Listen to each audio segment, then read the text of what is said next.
আসসালামু আলাইকুম। সবাই কেমন আছেন? আশা করি সবাই ভালো আছেন। আজ আপনাদের জন্য নিয়ে এসেছি গল্পের ৯ নম্বর পর্ব। আশা করি গল্পটা আপনাদের ভালো লাগবে। তাহলে চলুন শুরু করা যাক। আরেকটু এখানে বসলে যে দুজনের মাঝে ঝগড়া শুরু হয়ে যাবে সেটা ভেবে এদিকে আমারও ভালো লাগছিল না, বিদায় উঠে দাঁড়ালাম। একটু পায়চারি করলে হয়তো ভালো লাগবে। এই ভেবে ২ কদম এগিয়ে গেলাম। হঠাৎ বলা নেই কোয়া নেই দীপা দৌড়ে এসে আমাকে জড়িয়ে ধরে। সে থরথর করে কাঁপছে আর বলছে, ভূত। আচমকা দৌড়ে এসে জড়িয়ে ধরাতে আমি কিছুটা ঘাবড়ে যাই। তার উপর ভূতের কথা শুনে আরো অবাক হই। মেয়েটা বলে কি এখানে ভূত আসবে কোত্থেকে? এদিকে দীপার অবস্থা খুবই খারাপ। সে যে ভীষণ ভয় পেয়েছে সেটা আমি অনুমান করতে পারছি। ভয়ে সে থরথর করে কাঁপছে আর আমাকে শক্ত করে জড়িয়ে ধরে রেখেছে, যার জন্য আমি নড়াচড়া করতে পারছি না। আমি এক হাত দিয়ে ওকে জড়িয়ে ধরে অন্য হাত দিয়ে ওর মাথায় হাত বুলিয়ে দিচ্ছি। ওকে স্বাভাবিক হওয়ার জন্য কিছুক্ষণ সময় দিলাম। আমি ওর মাথায় হাত বুলাতে বুলাতে বললাম, এই দীপা, তুমি ঠিক আছো তো? কি হয়েছে বলো? দীপা কাঁপা কাঁপা গলায় বলে, নিচে চলুন, এখানে ভূত আছে। আমি বললাম, কি বলছো তুমি? এখানে ভূত আছে? কে বলেছে তোমাকে? কই, আমি তো কখনো দেখিনি। দীপা বলে, আমি কি মিথ্যে বলছি? ওই দিকটা ছাদে সাদা কাপড় পরা ইয়া লম্বা ভূত। ওরে বাবা, আমি আর এখানে এক মুহূর্ত থাকবো না, চলুন নিচে যাই। আমি বললাম, তার আগে তোমার ভূতের সাথে সাক্ষাৎ করি। দীপা বলে, কি ভূতের সাথে সাক্ষাৎ? ওরে বাবারে, আমি নেই, আমি আর এক পাও ওদিকে যাব না। আমি বললাম, আহা, এমন করছো কেন? আমি তো আছি নাকি? তোমার ভয় কিসের? আমিও দেখি আমার বোটা কোন ভূতকে দেখে এত ভয় পেল। দীপা যেতে চাইছে না, আমাকে জড়িয়ে ধরে দাঁড়িয়ে আছে। আমি ওকে এক প্রকার বাধ্য করে নিয়ে গেলাম ওখানে। সেখানে গিয়েও সে আমাকে জড়িয়ে আছে। আমি বললাম, কোথায় তোমার ভূত? দেখাও। দীপা কিছুটা বিরক্ত হয়ে বলে, আপনি কি অন্ধ? ওই যে সামনের লাগোয়া ছাদে পায়চারি করছে, দেখতে পারছেন না? বাবা, জীবনে দেখিনি বা শুনিওনি ভূতও পায়চারি করে, এ প্রথম দেখলাম। আচ্ছা, একটা কথা বলুন তো, ভূত তো উড়ে উড়ে বেড়ায়, তাহলে এ কেন পায়ে হাঁটছে? দীপার কথা শুনে আমি হাসি চেপে রাখতে পারলাম না, হো হো করে হাসতে শুরু করলাম। দীপা অবাক হয়ে আমার দিকে তাকিয়ে আছে। কিছুক্ষণ এভাবে তাকিয়ে থেকে সে বলে, আপনি হাসছেন? ভূত তো আপনার চোখের সামনে। এরপরও ভাবছেন আমি মিথ্যে বলছি? এই দেখুন কি সুন্দর পায়চারি করছে। এক মিনিট। আচ্ছা, এমনটা নয় তো? আমি যেটা দেখছি সেটা আপনি দেখতে পাচ্ছেন না? আমি হাসি থামিয়ে বললাম, হাসবো না তো কি করব বলো? তুমি যা বলছো তাতে না হেসে থাকা যায়? তোমার মানুষ ভূত, সে তো পায়চারি করবেই, কারণ সে যে মানুষ। দীপা হতবাক হয়ে আমার দিকে তাকিয়ে বলে, কি মানুষ? ওইটা মানুষ, ভূত না তাহলে? আমি বললাম, তা নয় তো কি, দাঁড়াও ১ মিনিট, তোমার কাছে এখন সব ক্লিয়ার হয়ে যাবে। এই বলে আমি সামনের ছাদে থাকা ভূত না মানে লোকটাকে ডেকে বললাম, গফুর চাচা, তুমি এখনো ঘুমাওনি? আজও নিশ্চয়ই ঘুম আসছে না তোমার? আজ সন্ধ্যার পর কয়বার চা খেয়েছ? আমার কথা শুনে গফুর চাচা রেলিং এর কাছে এসে বলে, আর বলিস না রে বাবা, তোর চাচি আজ আমাকে ৩ বার চা খাইয়েছে। সে জানে চা বেশি খেলে আমার রাতে ঘুম আসে না। কিন্তু কে শুনে কার কথা? একবার সন্ধ্যার সময় খেলাম, তার কিছুক্ষণ পর মেহমান আসলো, মানে আমার বোন। তখন ওদের সাথে এক দফা খেলাম। ওরা চলে যাওয়ার পর আবার আসলো আমার শালার বউ। তখন ওদের সাথে আরেক দফা খেলাম। এমনি এমনি করে ৩ বার হয়ে গেল। তা তুমি এত রাতে কি করছো এখানে? নিশ্চয়ই আজ বন্ধুদের সাথে আড্ডা দেবে। তা তোমার বন্ধুরা কোথায়? হঠাৎ ওনার চোখ পড়লো আমাকে কেউ জড়িয়ে ধরে আছে। চোখের চশমা ঠিক করে তিনি আবার বলে, বাবা মহিন, ওটা কে যে তোমাকে জড়িয়ে ধরে আছে? দীপা এতক্ষণ আমাকে জড়িয়ে ধরেছিল। গফুর চাচার কথা শুনে সে তৎক্ষণাৎ আমাকে ছেড়ে দিয়ে দূরে গিয়ে দাঁড়ায়। সে লজ্জায় মাথা নিচু করে আছে। আমি ওর দিকে তাকিয়ে রইলাম। গফুর চাচার কথার কোনো উত্তর দিলাম না। তাই আবার বলে, কি রে, কথা বলছিস না কেন? মেয়েটি কে? আমি দীপার দিকে তাকিয়ে থেকেই বললাম, আমার স্ত্রী। আমার মুখে কথাটা শুনে দীপা অবাক হয়ে তাকিয়ে থাকে আমার দিকে। এদিকে গফুর চাচাও আমার কথা শুনে অবাক হয়ে যায়। গফুর চাচা বলে, বিয়ে করলি কবে? শুনলাম না যে। আমি বললাম, সে অনেক কথা, তোমাকে পরে খুলে বলবো, এখন আমি আসি। গফুর চাচা বলে, বৌমাকে নিয়ে আমাদের বাড়িতে বেড়াতে আসিস, তাহলে তোর চাচি খুব খুশি হবে।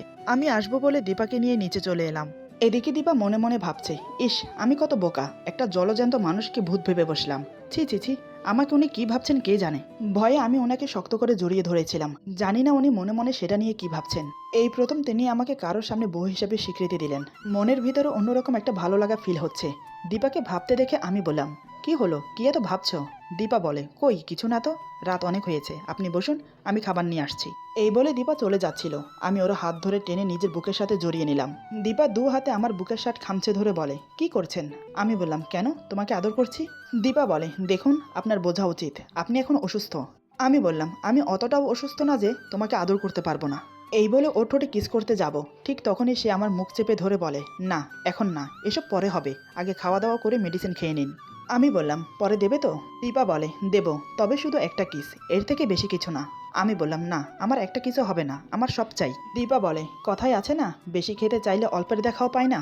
আমি মুখ ভার করে বললাম, ঠিক আছে, আমার কিচ্ছু লাগবে না, তোমাকে চুমুও দিতে হবে না, এই বলে ওকে ছেড়ে দিলাম। দীপা বুঝতে পারলো আমি অভিমান করেছি, তারপরও সে কিছু বলল না। আমার জন্য খাবার আনতে রান্নাঘরে চলে গেল। কিছুক্ষণ পর খাবার নিয়ে এসে বলে, হাঁ করুন, খাবারটা খেয়ে নিন। আমি বললাম, আমি খাবো না।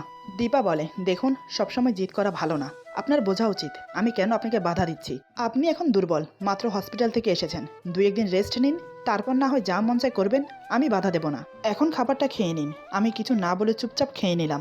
দীপা আমাকে মেডিসিন খাইয়ে শুয়ে দিল। সে খাওয়া দাওয়া কমপ্লিট করে নিচে বিছানা করছে শোয়ার জন্য। এটা দেখে আমি একটু অবাক হলাম। ও নিচে ঘুমাচ্ছে কেন? আমি বললাম, এই তুমি নিচে ঘুমাচ্ছ কেন, উপরে ঘুমাবে না? দীপা বলে, না, যতদিন পর্যন্ত আপনি সুস্থ না হবেন ততদিন আমি নিচে ঘুমাবো। আমি ওর কথা শুনে বিস্ফারিত চোখে ওর দিকে তাকিয়ে রইলাম। আমি বললাম, আমি সুস্থ হওয়ার সাথে তোমার উপরে ঘুমানোর সম্পর্ক কি? এটার মানে তো বুঝলাম না। দীপা বলে, কারণ একটাই, আপনার বিশ্বাস নেই। সন্ধ্যার সময় কি করেছেন মনে আছে? রাতে যে অমন কিছু করবেন না তার কোনো গ্যারান্টি নেই। জানি না এই অসুস্থ শরীরের মাঝেও আপনার এত নেশা কোত্থেকে আসে। নিজেকে একটু কন্ট্রোল করুন। আমি কোথাও পালিয়ে যাচ্ছি না। আমার দেহটা ছেড়ে ছেড়ে ভোগ করার জন্য অনেক সময় পাবেন। এখন আপাতত 2-4 দিনের জন্য নিজের শরীরের দিকে খেয়াল রাখুন। ওর কথা শুনে আমার মেজাজ খুব গরম হলো। আমি রেগে গিয়ে বললাম, তুমি নিজেকে কি ভাবো? সবসময় উল্টাটা ভাবো কেন? স্বামী স্ত্রী একসাথে থাকলে তাদের মাঝে অনেক কিছুই হবে, এটাই স্বাভাবিক। তোমাকে আমি আদর করব, এটার জন্য নিশ্চয়ই কারো থেকে অনুমতি নিতে হবে না। আর সবসময় এটা বলো কেন আমি তোমাকে ছেড়ে ছেড়ে ভোগ করি? দেখো, আমি তোমাকে ভালোবেসেই আদর করি, কিন্তু সেটা তুমি উপভোগ করো না। সেটা তো আর আমার দোষ না, নিজের দোষ। দীপা বলে, ওইটাকে ভালোবাসা বলে? ছি, আপনার ভালোবাসার কি ছিরি, আমার প্রতিটা অঙ্গে অঙ্গে দাগ লাগিয়ে দিয়েছে। এই বলে বুক থেকে ওন্না সরিয়ে বলে, এই দেখুন আপনার ভালোবাসার নমুনা। এটাকে বুঝি ভালোবাসা বলে? তাহলে প্রকৃত ভালোবাসাকে কি বলবে? জোর করে ঝাঁপিয়ে পড়ে টর্চার করে উপভোগ করাকে ভালোবাসা বলে না, তাকে এক প্রকার ধর্ষণ বলা হয়। আপনি ঠিক সেই আচরণটাই করেন আমার সাথে। তাই আমার ভয় হয় যখন আপনি আপনার ভালোবাসা আমার উপর জাতাতে আসেন, কারণ আপনার ওইটা আমি সহ করতে পারি না। তার উপর শরীরের জায়গায় জায়গায় ভালোবাসা নামক এই টর্চার, সব মিলিয়ে তখন আমি মৃত্যু যন্ত্রণা ছটফট করি, কান্না করে কাকুতি মিনতি করে বারবার বলি, আমাকে ছেড়ে দিন। কিন্তু আপনি আমার কথা শুনবেন কেন? আমার কষ্ট তো আপনার চোখেই পড়ে না, আর পড়বেই বা কি করে? তখন তো আপনি হোশেই থাকেন না। ধুর, আমি কাকে কি বোঝাচ্ছি? এসব বোঝার মতো মন মানসিকতা আপনার নেই। এখন বলুন, আর কিছু লাগবে? যদি লাগে আমি এনে দিচ্ছি, বলুন। আমি অবাক হয়ে এক দৃষ্টিতে দীপার দিকে তাকিয়ে আছি। আসলে আমার চোখ ওর বুকের দিকে, অন্য কিছু দেখছি না। দেখছি আমার দেওয়া কামড় আর আঁচড়ের দাগ। ওর ফর্সা শরীরে কালো কালো দাগ হয়ে আছে। ও তো ভুল কিছু বলেনি। সত্যি আমি তখন জানোয়ার হয়ে যাই। আমাকে ধুম ধরে ওর দিকে তাকিয়ে থাকতে দেখে সে উঠে আসে। এসে আমাকে শুইয়ে দিয়ে চাদরটা গায়ের উপর টেনে দেয়। আমার মাথায় হাত বুলিয়ে কপালে আলতো করে একটা চুমো দেয়। আমি তখনও ওর দিকে তাকিয়ে আছি। দীপা আমার চোখে চোখ রেখে বলে, ক্ষমা করবেন আমাকে। আসলে আমি এসব বলতে চাই না। কেন যে বারবার আপনাকে কষ্ট দিয়ে ফেলি বুঝতে পারি না। প্লিজ রাগ করবেন না, ঘুমিয়ে পড়ুন। আমি কিছু না বলে ওর দিকে তাকিয়ে রইলাম। দীপা আবার আমার কপালে চুমো দেয়, তারপর 2 চোখে 2 গালে, এরপর ঠোঁটে কিস করে ঘুমোতে চলে যায়। ও যে আজ নিজে থেকে আমাকে এতগুলো আদর দিল, সেটা দেখেই আমি অবাক। কারণ আজ ওর ছোঁয়ায় ভালোবাসা ছিল। কিন্তু আমি একা ঘুমোবো কেন, যখন আমার বউ সাথে আছে? বউ রেখে একা ঘুমানো যায় না, এটা সম্ভব না। তাই আমি বালিশ নিয়ে ওর বিছানায় গিয়ে ওর পাশে শুয়ে পড়লাম।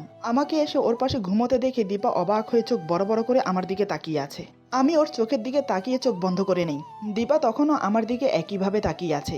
একটু পর আমি আবার চোখ খুলে তাকাই, দেখে সে এখনো তাকিয়ে আছে। আমি বললাম, অমন করে কি দেখছো? আমি একা ঘুমোবো কেন? আমি তোমার সাথে ঘুমোবো। দীপা বলে, না, এখানে ঘুমোতে হবে না, আপনি উপরে যান। আমি বললাম, আমি যাব না। দীপা বলে, আরে বুঝতে পারছেন না কেন? মেঝেতে শুলে আপনার ঠান্ডা লেগে যাবে, তাই বলছি উপরে যান। আমি বললাম, তাহলে তুমি আসো। দীপা বলে, আমি কেন যাব? আমি বললাম, তাহলে আমিও যাব না। দীপা বলে, আপনি পাগলামো কেন করছেন? মেঝেতে ঘুমালে আপনার ঠান্ডা লেগে যাবে, শরীর ব্যথা করবে। জীবনে কোনোদিন মেঝেতে ঘুমিয়েছেন? আমি বললাম, না। দীপা বলে, তাই বলছি আপনি পারবেন না, আমার কথা শুনুন প্লিজ। আমি বললাম, তোমাকে ছাড়া আমার একা ঘুম আসবে না। এই বলে আমি ওকে জড়িয়ে ধরলাম। দীপা বুঝতে পারলো আমাকে না করলেও আমি শুনবো না। বাধ্য হয়ে সে বলে, ঠিক আছে, চলুন উপরে। আমি বললাম, তুমি না এলে আমি উপরে যাব না। দীপা একটু রাগিত সুরে বলে, আরে বাবা, আমি যাচ্ছি তো, চলুন। এই বলে দীপা আমাকে বিছানার উপর এনে শুইয়ে দিল। তারপর আমাকে ওর বুকে নিয়ে মাথায় হাত বুলিয়ে দিতে লাগলো। আমিও ওর বুকে মাথা রেখে ওর কোমর জড়িয়ে ধরে শুয়ে রইলাম। দীপা আমার মাথায় হাত বুলাতে বুলাতে বলে, আমি হাত বুলিয়ে দিচ্ছি মাথায়, ঘুমিয়ে পড়ুন। আমি বললাম, তুমি ঘুমাবে না? দীপা বলে, আগে আপনি ঘুমান, তারপর আমি ঘুমাবো। আমি বললাম, কেন? এমনটা কেন? দুজন একসাথে কি ঘুমানো যায় না? দীপা বলে, যেত যদি আপনি মানুষটা কথা শুনতেন, কিন্তু আপনি তো শোনার পাত্র না। দেখা যাবে আমাকে ঘুম পাড়িয়ে নিজে আমার উপর চড়াও হবেন। তখন না নিজে ঘুম যাবেন, না আমাকে ঘুম যেতে দেবেন। তাই এখন কোনো কথা নয়, চুপচাপ ঘুমিয়ে পড়ুন। যদি আরেকটা কথা বলেছেন তাহলে আমি নিচে চলে যাব। আমি ওর কথা শুনে মনে মনে ভাবছি, এই রে, মেয়েটা আগে থেকে সব বুঝে যায় কি করে? কোথায় ভাবলাম একটু আদর করব, কিন্তু দেখা যাচ্ছে সেটা আর হবে না। আমি কিছু না বলে চুপচাপ ওর কোমর জড়িয়ে ধরে ঘুমিয়ে পড়লাম। দীপা আমার মুখের সামনে হাত নাড়িয়ে দেখলো আমি ঘুমিয়েছি কিনা। যখন দেখলো আমার নিঃশ্বাস ভারী ভারী পড়ছে, তখন সে বুঝতে পারলো আমি ঘুমিয়ে গেছি। সে আমার কপালে আলতো করে একটা চুমো দিয়ে আমার থেকে নিজেকে ছাড়িয়ে অপর পাশ ফিরে শুয়ে পড়লো। রাতে আমার ঘুম আর ভাঙলো না, দুজনের ঘুম বেশ ভালোই হয়েছে। দীপা আমার আগে ঘুম থেকে উঠেছে, উঠে দেখে আমি এখনো ঘুমোচ্ছি। সে আগের মতোই আমার কপালে আরও একটা চুমো দিয়ে উঠে পড়লো। ফ্রেশ হতে চলে গেল ওয়াশরুমে। ফ্রেশ হয়ে এসে ঘরদুয়ার পরিষ্কার করে নাস্তা বানিয়ে ফেলে। তখন আমি ঘুমিয়ে আছি, আরও কিছুক্ষণ অপেক্ষা করে আমার ঘুম ভাঙার জন্য। কিন্তু যখন দেখলো আমার ঘুম ভাঙছে না, তখন সে আমাকে ডাকতে আসে। আমার পাশে বসে বালিশে হেলান দিয়ে আমার মুখের উপর ঝুঁকে পড়ে আমাকে দেখতে থাকে। আমার ঘুমন্ত চেহারা দেখে আমাকে ডাকতে ভুলে গেল দীপা। সে অপলক নয়নে তাকিয়ে আছে আমার দিকে। আমাকে যত দেখছে ততই যেন সে মুগ্ধ হচ্ছে।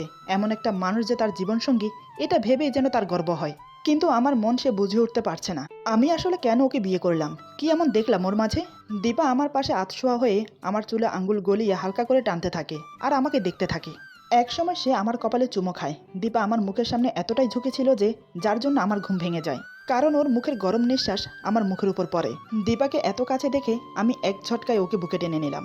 দীপা ব্যাপারটা বুঝে ওঠার আগেই ঘটনাটা ঘটে। আমি ওকে জড়িয়ে ধরে বললাম, আমার এত কাছে এসে কি দেখছিলে শুনি, কি এমন দেখছিলে খুঁটিয়ে খুঁটিয়ে। আমার কথায় দীপা থতমত খেয়ে যায়, কি বলবে ভেবে পাচ্ছে না। ও তো সত্যি সত্যি আমাকে দেখছিল। দীপাকে ভাবতে দেখে আমি বললাম, কি হলো, কি এত ভাবছো, আমার কথার উত্তর দিচ্ছ না কেন। দীপা বলে, আমি কেন আপনাকে দেখতে যাব, আমি তো আপনাকে ঘুম থেকে ডাকতে এসেছি। আমি বললাম, তাই বুঝি। দীপা বলে, তা নয়তো কি। আমি বললাম, আমি এই প্রথম দেখলাম কাউকে ডাকতে হলে এত ঝুঁকে পড়ে তার মুখের সামনে মুখ এনে কাউকে ডাকে। তবে একটা কথা বলি, আমার কাছে বেশ ভালো লেগেছে। প্রতিদিন আমাকে এভাবে ডেকে দেবে, ঠিক আছে। দীপা বলে, ইস কত শখ, আমি পারবো না। আমি বললাম, কেন পারবে না। দীপা বলে, পারবো না মানে পারবো না, তার কোনো মানে হয় না। এখন উঠুন, সকাল পেরিয়ে দুপুর হয়ে যাচ্ছে। আমি বললাম, উঠবো, তার আগে তুমি এভাবে একটু থাকো আমার বুকে, আমার কাছে ভালো লাগছে। দীপা বলে, কিন্তু আমার ভালো লাগছে না। আমি ভ্রু কুঁচকে বললাম, কেন। এভাবে স্বামীর বুকে থাকতে সব মেয়েরাই চায়, তুমি চাও না কেন। দীপা বলে, কারণ আপনার বিশ্বাস নেই কখন কি করে বসেন। আমি বললাম, করলেও ক্ষতি কি, আমার বউ, আমি যা মন চাই তাই করব।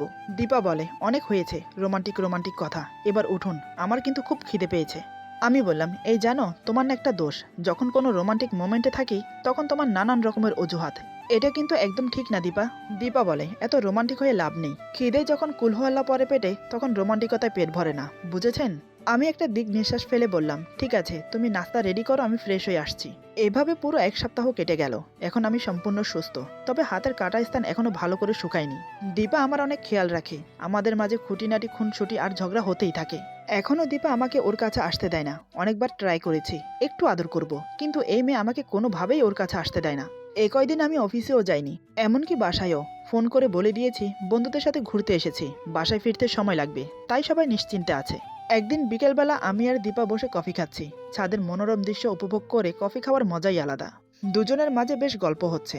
আমি বললাম, 2-4 দিনের কথা বলে পুরো এক সপ্তাহ তুমি আমাকে দূরে রেখেছ। আজ কিন্তু আমি না শুনবো না, আজ তোমাকে আমার চাইয়ে চাই। দেখো আমি আর পারছি না। দীপা শুধু তাকিয়ে আছে আমার দিকে, কোনো কথা বলছে না। আমি আবার বললাম, চুপ থাকা কিন্তু সম্মতির লক্ষণ। দীপা তখনও চুপ করে আছে। বুঝতে পারলাম সে আজ বাধা দেবে না। মনে মনে খুব খুশি হলাম। রাতে খাওয়া শেষ করে আমি শুয়ে শুয়ে দীপার জন্য ওয়েট করছি, কখন সে আসবে আর আমি তার উপর ঝাঁপিয়ে পড়ব। দীপা হাতের কাজ শেষ করে রুমে এলো। খাটের পাশে টি টেবিলে পানির জগ আর গ্লাস রেখে লাইট অফ করে শুয়ে পড়ল। আমি তৎক্ষণাৎ ওকে টেনে বুকে জড়িয়ে নিলাম। দীপা জানে বাধা দিলেও আজকে আমি শুনবো না, তাই সে চুপচাপ করে রইল। আমি ওকে শক্ত করে জড়িয়ে ধরে পাগলের মতো কিস করতে লাগলাম। একে একে ওর পরনের সব কাপড় খুলে ফেললাম। পুরো নগ্ন অবস্থায় দীপা এখন আমার সামনে, কিন্তু অন্ধকারে কিছু দেখতে পারছি না, তবে ছুঁয়ে অনুভব করতে পারছি। মনে মনে ভেবে নিয়েছি, আজ দীপাকে এমন আদর করব যাতে সে নিজে থেকেই আমাকে কাছে টেনে নেয়। আমি ঠিক তাই করলাম। কিস করার সাথে সাথে দীপার প্রতিটা অঙ্গে অঙ্গে হাত বুলিয়ে আদর করতে লাগলাম। ওর ঘাড়ে ছোট ছোট করে কিস করে নাক ঘষতে লাগলাম। ওর বুকে 2 হাত দিয়ে চেপে ধরে বুকের মাঝখানে মুখ গুজে দিলাম। তাতে দীপা শিউরে ওঠে আমার চুল খামছে ধরল। দীপা আমার মাথাটা ওর বুকের সাথে চেপে ধরে কপালে চুমো খেলো। আমি ওর বুকে মুখ গুজে নাক আর ঠোঁট ঘষতে থাকি। এক হাতে ওর কোমর ধরে আরো কাছে টেনে নিলাম। ধীরে ধীরে আমি ওর নাভির কাছে এসে কিস করতে থাকি। এতেই দীপার পুরো শরীর কেঁপে উঠল। দীপা এখন খুব উত্তেজিত হয়ে আছে, তার মুখের গরম নিঃশ্বাস ঘন ঘন পড়ছে। আমি আর দেরি না করে সঙ্গমে লিপ্ত হলাম। দুজনে মেতে উঠলাম শারীরিক মিলনে। আজ দীপা নিজেকে ছাড়ানোর একটুও চেষ্টা করলো না, পরন্তু তার ভালোবাসার ছোঁয়া দিয়ে আমাকে ভরিয়ে দিতে লাগলো। আজ দুজন পরিতৃপ্তির ভালোবাসায় মেতে উঠেছি। একসময় দুজনেই ক্লান্ত হয়ে একে অপরের উপর এলিয়ে পড়লাম। আমি জোরে জোরে নিঃশ্বাস নিতে নিতে বললাম, দীপা, আজ তো আমি তোমার সাথে জানোয়ারের মতো ব্যবহার করিনি। তোমাকে তোমার মতো করে ভালোবেসেছি। নিশ্চয়ই তুমি আজ আমার ভালোবাসা উপভোগ করেছো। দীপা আমার বাহুতে মাথা রেখে আমাকে জড়িয়ে শুয়ে আছে, কোনো কথা বলছে না। ওর একটা আঙ্গুল আমার বুকে ঘোরাফেরা করছে। আমি দীপার মাথায় একটা চুমু দিয়ে বললাম, অনেক রাত হয়েছে লক্ষ্মীটি, চলো এবার ঘুমিয়ে পড়ি। তারপর আমি দীপাকে জড়িয়ে ধরে ঘুমিয়ে পড়ি। সারা রাত আমরা একে অপরকে জড়িয়ে ঘুমিয়েছিলাম। সকালে দীপার ঘুম ভাঙলো আমার আগে। সে দেখে আমার বুকে মাথা রেখে ঘুমিয়ে আছে। দীপা মাথা তুলে আমার মুখের দিকে তাকিয়ে মুচকি হাসে। এই হাসির মানে কি সে নিজেও জানে না। এভাবে আরও বেশ কিছুদিন কেটে যায়। আমার আর দীপার বেশ সুন্দর সময় কাটছে। তবে আমরা একে অপরকে এখনও বলিনি ভালোবাসার কথা। দীপার মনে একটাই ধারণা, আমি তাকে শুধু ইউজ করছি, সময় ফুরিয়ে গেলে ছুঁড়ে ফেলে দেব। এদিকে তার মন যে আমাকে ভালোবাসতে শুরু করেছে। সে জানে না ভবিষ্যতে কি হতে চলেছে। দোটানা মন নিয়ে কাটছে দিন ওর। এদিকে আমি নিজেও জানি না আমার কি চাই। শারীরিক চাহিদা মেটাতেই কি দীপাকে বিয়ে করেছি, নাকি নিজের অপমানের প্রতিশোধ নেওয়ার জন্য বিয়ে করেছি, নাকি আমি সত্যি ওকে ভালোবাসি, কোনটা সেটা আমি এখনো বুঝে উঠতে পারছি না। তবে দীপা আমার কাছে আসার পর থেকে ওকে নিয়ে আমার একটা অন্য জগৎ শুরু হয়েছে। ভালো লাগে ওর সঙ্গ পেতে আমার। ও আমার কাছে থাকলে মনে হয় যে পুরো জগৎটাই আমার হাতের মুঠোয়। জানি না কোন এক অমুক টানে ওকে বাঁধতে মন চায়। ইচ্ছে করে সারা জীবন এভাবে ওর সাথে থাকি। এরই নাম যদি ভালোবাসা হয়, তাহলে আমি দীপাকে ভালোবাসি। এখন আমার হাত সম্পূর্ণ শুকিয়ে গেছে, তবে কাটার চিহ্ন স্পষ্ট ফুটে আছে। ওতে কোনো সমস্যা না, কিন্তু দীপার চোখে আমি এখনও অসুস্থ। একদিন দীপা রান্নাঘরে রান্না করছে। আমি চুপে চুপে গিয়ে ওকে পেছন থেকে জড়িয়ে ধরলাম। জড়িয়ে ধরে ওর ঘাড়ে মুখ গুজে দিলাম। আচমকা জড়িয়ে ধরাতে দীপা কিছুটা ঘাবড়ে যায়। আমি ওর ঘাড়ে নাক ঘষতে ঘষতে বললাম, এই দীপা, কি করছো? আচমকা জড়িয়ে ধরাতে দীপা কিছুটা বিরক্ত হয়। তাই সে একটু রেগে গিয়ে বলে, ডান্স করছি, আপনি করবেন আমার সাথে?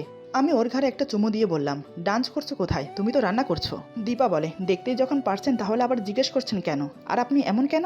সবসময় কাজের টাইমে জড়িয়ে ধরেন, কেন এমন করেন বলুন তো? আমি বললাম, কারণ আমার ভালো লাগে। দীপা নিজেকে ছাড়িয়ে আমার চোখে চোখ রেখে বলে, কিন্তু আমার ভালো লাগে না। আমি চাই না আপনি বেশি বেশি আমার কাছে আসুন। আমি চাই না আপনার আমার মাঝে এমন কোনো সম্পর্ক গড়ে উঠুক যে সম্পর্ক কখনো বাস্তবই হবে না। আমি চাই না আপনার প্রতি আমার কোনো মায়া জমুক, বা আমার প্রতি আপনার কোনো মায়া জমুক। তাই বলছি, আপনি আমার থেকে দূরে দূরে থাকুন, সেটাই বেটার হবে। এই বলে দীপা আবার রান্না করতে লাগলো। আমি হতবাক হয়ে ওর মুখের দিকে তাকিয়ে রইলাম। আজ হঠাৎ ও এমন করে বলছে কেন?